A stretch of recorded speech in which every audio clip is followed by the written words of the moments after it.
Mobile वापरकर्त्यांसाठी एक आनंदाची बातमी आहे.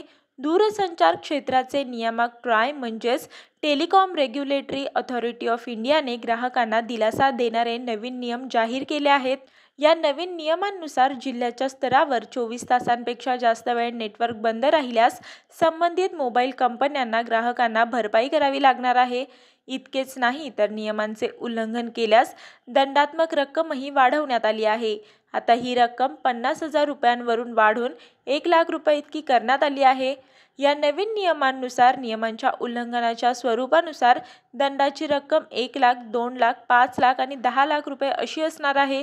या नियमांमुळे ग्राहकांना चांगली सेवा मिळण्याची हमी मिळत आहे. यापूर्वी दूरसंचार सेवांच्या गुणवत्तेवर वेगवेगळे नियम होते, मात्र आता ट्रायने ग्राहक सेवा गुणवत्ता मानके आणि ब्रॉडबँड सेवा नियमावली 2024 अंतर्गत हे नियम बदलले आहेत.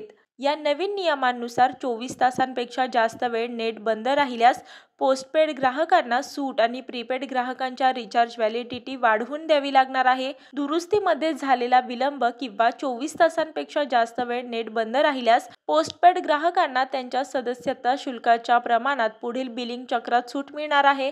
लँडलाईन सेवा पुरवठादारांनाही ग्राहकांच्या तक्रारी 3 दिवसांपेक्षा जास्त काळात सोडवल्या नसल्यास नुकसान भरपाई द्यावी लागणार आहे. याशिवाय ब्रॉडबँड सेवा पुरवठादारांना 7 दिवसांच्या आत 98% कनेक्शन सुरू करावे लागणार आहेत.